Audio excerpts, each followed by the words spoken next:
এইটা একটা খুব চিন্তার জায়গা যে একই জায়গায় এই ধরনের ঘটনা একাধিকবার ঘটছে। এবং আরেকটা খুব গুরুত্বপূর্ণ বিষয় ময়ূক বললেন যে সাধারণত যেগুলো স্ট্যান্ড অ্যালোন হয়, একটা আলাদা আলাদা এটিএম, একটা ছোট ছোট ঘর থাকে, সেই জায়গাগুলোতে এই ধরনের ঘটনা বেশি ঘটছে যেগুলো ব্যাংক লাগোয়া তার থেকে। আর সর্বোপরি আমার তো এখন মনে হচ্ছে যে ব্যাংকিং আওয়ারের মধ্যে যদি টাকা তুলে নেওয়া যায় তাহলে হয়তো ব্যাপারটা অনেক সহজ হতে পারে, কারণ সেই সময় সিকিউরিটি অ্যাটলিস্ট অন্তত থাকে। আচ্ছা, এর আগে কি কি ঘটনা ঘটেছে? এটাই তো প্রথমবার নয়। চলুন আমরা এক নজরে একবার দেখে নিই যে এর আগে এরকম ঘটনা ঠিক কী কী ঘটেছে। মে 2021 একাধিক এটিএম জালিয়াতি শহরে একই সময়ের মধ্যে একই দিনে পরপর কয়েকদিনে অনেকগুলো ঘটনা ঘটেছিল। মে 2021-এ নিউ মার্কেটে, যাদবপুরে, কাশীপুরে একই দিনে এতগুলো জায়গায় এই ঘটনা ঘটে। এটিএম থেকে হাপিস হয়ে যায় টাকা, কাঁড়ি কাঁড়ি টাকা, সাধারণ মানুষের টাকা হাপিস হয়ে যায়। গায়েব হয়ে যায় প্রায় 40 লক্ষ টাকা। 40 লক্ষ টাকা গায়েব হয়ে যায়।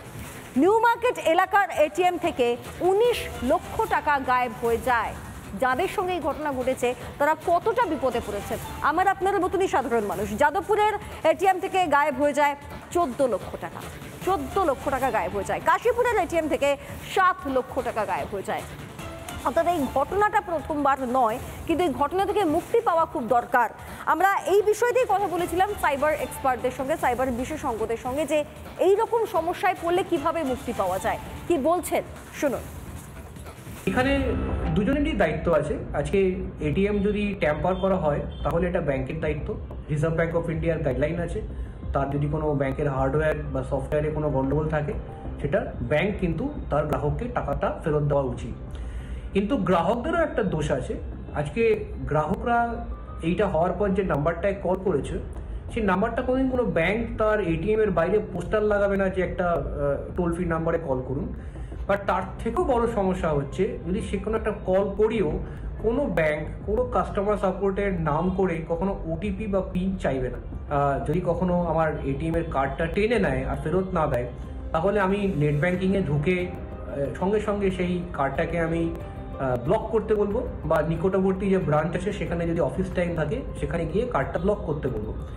যদি না হয় তাহলে আমি কি করব, আমি সবসময় ব্যাংকের কাছ থেকে আগাম একটা নাম্বার নিয়ে রাখবো যে এই নাম্বারটাতে আমি কল করলে আমাকে।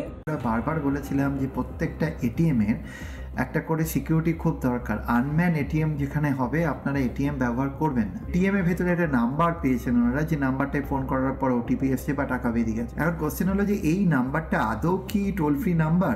সেই ব্যাংকের ওয়েবসাইটে গিয়ে যদি আপনার কাছে টোল ফ্রি নাম্বার না থাকে, এক্স্যাক্ট টোল ফ্রি নাম্বারটা নিয়ে সেখানে ফোন করবেন।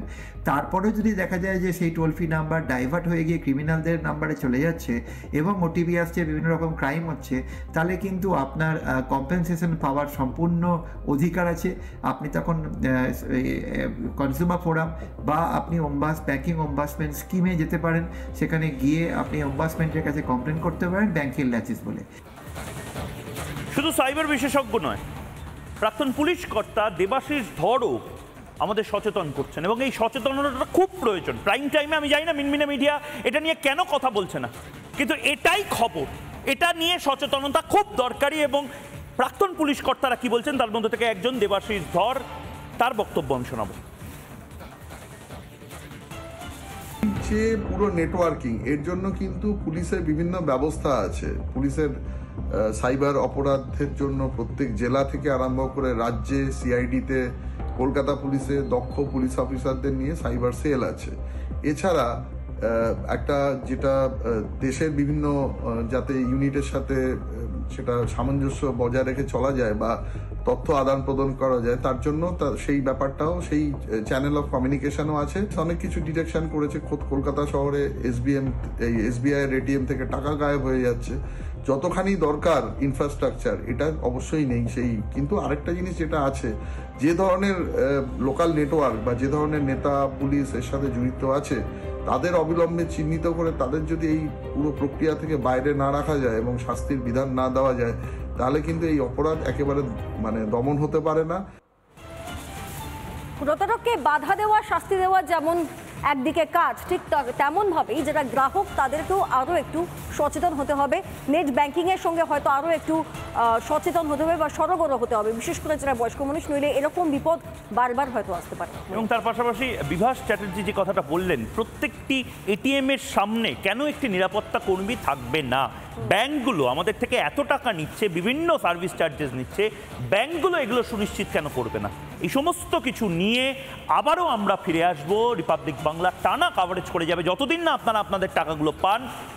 দেখুন মূলত কি হয়েছিল, ব্যাংকে খুব স্বাভাবিকভাবেই কেউ একজন গিয়েছেন, একাধিকজন গিয়েছেন, এটিএম কার্ডটি ঢুকিয়েছেন এটিএম মেশিনে, যেমনটা আপনি আমরা সবাই করে থাকি। কিছুক্ষণের জন্য কার্ডটি আটকে যায়, আমাদেরকে পিন দিতে হয়, ভাষা সিলেক্ট করতে হয়, কোথা থেকে টাকা তুলবো সেটা জানাতে হয়, কত টাকা তুলবো সেটা জানাতে হয়, তারপর টাকা বেরিয়ে আসে। সমস্যাটা কোথায় তৈরি হয়, যখন কার্ডটা ঢোকানো হয়ে গেল কিন্তু তারপরে পিন দেওয়ার পরেও টাকা বেরিয়ে আসছে না। স্বাভাবিকভাবেই প্রশ্ন হয় গ্রাহকের মনে যে কেন এখনো টাকাটা বেরোচ্ছে না, এবং তারা যেটা প্রথমেই করে যে টোল ফ্রি যে নাম্বার দেওয়া থাকে সেই নাম্বারে ফোন করে। এক ব্যক্তি ফোন তোলেন, নানা প্রক্রিয়া অবলম্বন করতে বলেন, ফোনে অনেক কিছু করতে বলেন, সেই প্রক্রিয়াগুলো গ্রাহকরা কনস্ট্যান্টলি করতে থাকে, কারণ তারা সেই সময় নিরুপায়, তারা বুঝতে পারছে যে তাদের কার্ডটা আটকে রয়েছে, টাকা বেরোচ্ছে না। একটা চিন্তা তখনই মাথায় কাজ করতে আরম্ভ করেছে। কিন্তু এই দীর্ঘ সময় ধরে আলটিমেটলি যেটা হয়েছে যে প্রতারকদের কাছে যাবতীয় তথ্য চলে গিয়েছে, এবং ওই এটিএম কার্ডটি যে রাষ্ট্রায়ত্ত ব্যাংকের ছিল, সেই অ্যাকাউন্টে যত টাকা ছিল সেই টাকাটা পুরোটাই আত্মসাৎ করে নিয়েছে প্রতারকরা। ভয়ঙ্কর কাণ্ড। আমরা তো সাধারণত এখন আমাদের কাছে এত সময় সত্যিই নেই যে চেক লিখবো, যাবো ব্যাংকে, সময় দিয়ে লাইন দিয়ে দাঁড়াবো, তারপরে টাকা তুলবো, এটা হয় না, কারণ জীবনের গতি অনেক বেড়ে গিয়েছে। এখন এগুলো হলো কি করে, যেটা প্রাথমিক অনুমান জানা যাচ্ছে যে টোল ফ্রি নাম্বারটা দেওয়া ছিল ওই এটিএমে, সেটা সম্ভবত কোনো প্রতারকেরই কাজ। এবং আরও গুরুত্বপূর্ণ বিষয় হতে পারে যেখানে পিন দেওয়া হচ্ছে, যেখানে বাটন প্রেস করা হচ্ছে, তার উপরে কোনো ক্যামেরা ফিক্স করা ছিল। এটাও হতে পারে যে ওই এটিএম মেশিনে স্কিমার বক্স লাগিয়ে দেওয়া ছিল। এগুলো সবটাই প্রাথমিক অনুমান। এইবার আপনাদেরকে আরও ছবিগুলো দেখাবো, সেটা দেখানোর আগে একটা ছোট্ট ইনফরমেশন দিয়ে দিই যেটা ভীষণ গুরুত্বপূর্ণ। আপনি বলতেই পারেন, আপনি ভাবতেই পারেন যে এটিএম মেশিনগুলো যেখানে থাকে, যে ঘরগুলোতে থাকে, সেখানে তো সিসি ক্যামেরাও থাকে, তাহলে সমস্যা কোথায়? এই কাজগুলো হচ্ছে কি করে? বিষয়টা হচ্ছে সিসি ক্যামেরা কোনো অধিকার নেই ক্যামেরাটা ঠিক এটিএম মেশিনের ওপর রাখা, যেখানে আপনি আপনার পিন যেটা সেটা ক্লিক করছেন, সেটা কেউ দেখতে পারে না। কাজেই কোনো প্রতারক ঢুকে যদি প্রতারণার চক্রটি চালিয়ে যায়, সিসি ক্যামেরার পক্ষে দেখা সম্ভবই নয় যে সেখানে ঠিক কী চলছে, টাকা তোলা হচ্ছে না অন্য কোনো কাজ চলছে। এটাও একটা সম্ভাবনা জোরালো এবং প্রশ্নের জায়গা। আমি ময়ূকের সঙ্গে বাকি ছবিগুলো দেখব। এই সেই এটিএম, সার্ভে পার্কের এটিএম, এসবিআই এর এটিএম। সেই এটিএমে কিছু একটা হয় এবং তারপর টাকাটা হাফিস হয়ে যায়। এবং টাকা হাফিস হয়ে যাওয়া মানে 100-150 টাকার গল্প নয়, হাজার হাজার টাকা, লক্ষ লক্ষ টাকা হাফিস হয়ে যেতে পেরেছেও। এবং বারবার সৃজিতা যে কথাটা বলল যে এটা সিসিটিভির বিষয় নয়, কারণ এটার যে জালিয়াতি, সেই জালিয়াতিটা ভয়ঙ্কর। এটা বারে বারে ফিরে ফিরে আসে এবং সত্যি আমাদের যারা পুলিশ আছেন, প্রশাসন আছেন, ব্যাংকের আধিকারিক রয়েছেন, তাদের দেখা উচিত। কারণ আমার আপনার বাড়ির অনেক বয়স্ক মানুষজন রয়েছেন যারা এটিএমে নিজের কষ্টের রিটায়ারমেন্টের পেনশনের টাকাটা তোলার জন্য পর্যন্ত চান। এবার এটিএমেও যদি ভরসা উঠে যায়, তাহলে কি এরপর থেকে ব্যাংকে একেবারে হাতে নগদ টাকা নিয়ে বাড়ি ফিরতে হবে? এটাই বন্ধ করার জন্য তো এটিএমের মতন পরিষেবা দেওয়া হয়েছিল। আমাদের প্রতিনিধি ঐন্দ্রিলা পুরোটা একবার চক্কর মেরে বোঝার চেষ্টা করে যে এই এটিএমে আসলে সমস্যাগুলো কি হয়েছিল। আসুন দেখে নিই আমাদের প্রতিনিধি কি দেখতে পেল। ভয়ঙ্কর কিছু জিনিস দেখতে পেল, কিন্তু কি দেখুন।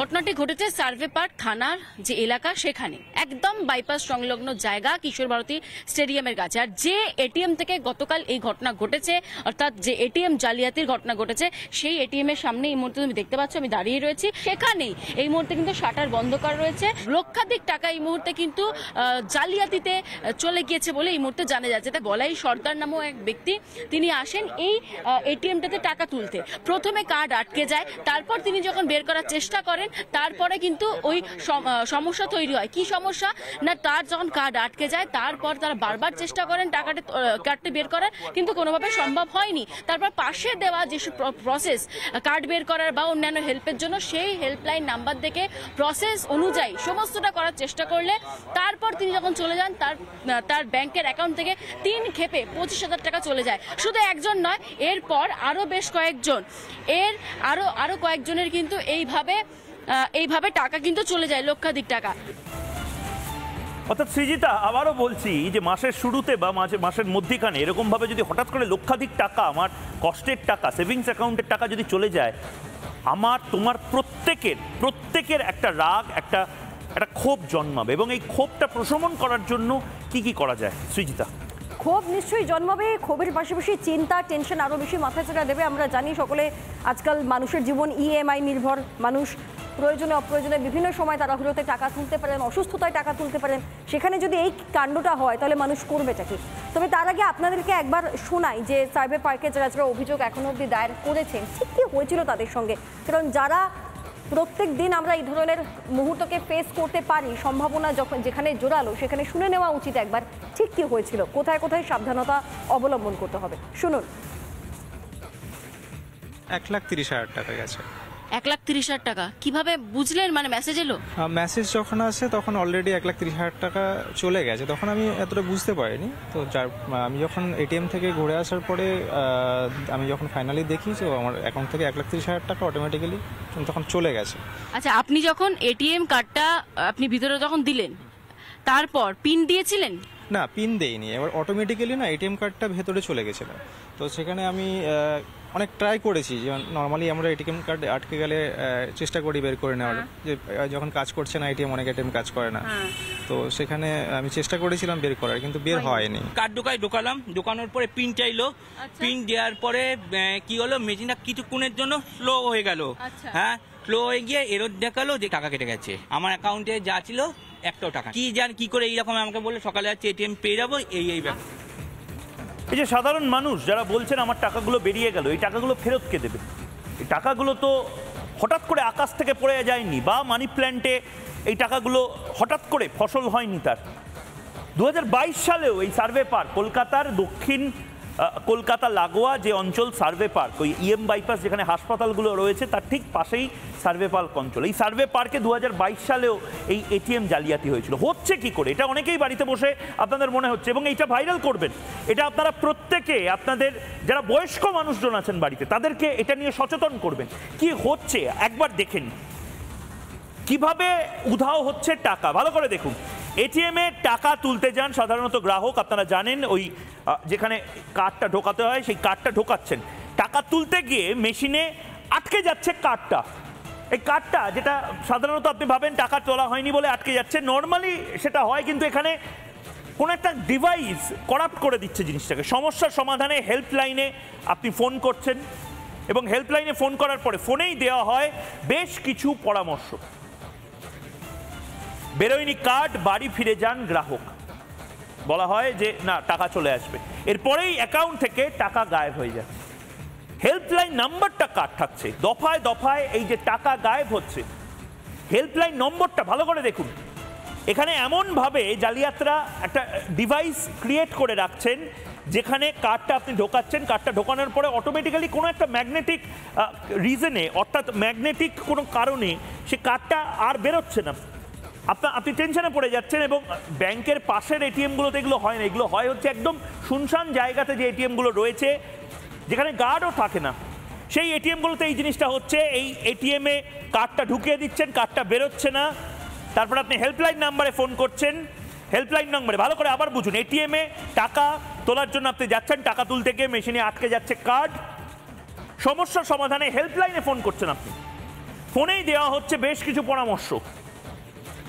কার্ড বেরোচ্ছে না, আপনি বাড়ি ফিরে যাচ্ছেন, এবং তারপর অ্যাকাউন্ট থেকে টাকা গায়েব হয়ে যাচ্ছে। আপনার কার্ডটাই ওই এটিএমের মধ্যে ছেড়ে রেখে যাওয়াটা উচিত নয় বলে বিশেষজ্ঞরা মনে করছেন। কিন্তু আতঙ্কিত যারা, আমার খারাপ লাগছে, আতঙ্কিত সাধারণ মানুষ, এটা আজ আপনার বাড়িতে বসে মনে হচ্ছে হয়তো যে এর সাথে হয়েছে, আমি তো সেফ, কিন্তু বিশ্বাস করুন আজ যে বাইটগুলো আমি শোনাবো এরপরে, এগুলো আপনিও হতে পারেন কাল, পরশু আপনার মা বাবা বা বোনও হতে পারে। সুতরাং আপনারা প্লিজ সতর্ক হন এবং বাকিদেরও জানান, এবং আমরা চেষ্টা করছি প্রশাসন যাতে এটা ইমিডিয়েটলি ব্যবস্থা নিয়ে এই টাকাগুলো যাতে ফেরত দেওয়া যায়। শুনুন। আমাদেরই সহকর্মী ওখান থেকে টাকা এটিএম এ টাকা মানে তুলতে গেছে, টাকা বেরোয়নি, ওখানে টাকার জায়গাটা প্লেট লাগিয়ে রেখেছিল। হ্যাঁ, টাকা যেটা জায়গাটা বেরোয় সেই জায়গাটা ফলস প্লেট লাগিয়ে রেখেছিল। তারপরে যে উনি টাকা বেরোচ্ছেন, আমাদের আরেকটা সহকর্মী বলতে প্লেটের জায়গায় হাত দিয়ে চাপতে দেখছে ফলস একটা প্লেট খুলে পড়ে গেল। তারপরে টাকাটা রয়েছে বাইরে, এই জায়গাটা একজন দাঁড়িয়ে ছিল, তাকে সন্দেহ হয়েছিল, তাকে বলছে ভাই এখানে তুমি কি করছো? সে ঘোরাঘুরি করছিল অনেকক্ষণ ধরে, বলছে আমার ছেলে এখানে ফুটবল প্র্যাকটিস করছে। তো ফুটবল প্র্যাকটিস করেনি, তারপরে দেখছে যে সব ছেলে চলে গেছে বাচ্চারা, তারপরে ওকে ডাকা হচ্ছে, মা দৌড় মারলো। তারপরে ও তখন বললো ভাই শোনো শোনো শোনো করছে। প্ল্যান মাফিক কি জিনিসটা দীর্ঘদিন ধরে চলছে? আগে 22 এপ্রিলে হয়েছিল। নানা ধরনের কন্টেন্ট দেখার জন্য লাইক করুন, শেয়ার করুন আমাদের ফেসবুক পেজ, সাবস্ক্রাইব করুন আমাদের ইউটিউব চ্যানেল। পাশাপাশি অন্যান্য ব্রেকিং নিউজের জন্য অবশ্যই চোখ রাখুন রিপাবলিক বাংলায়।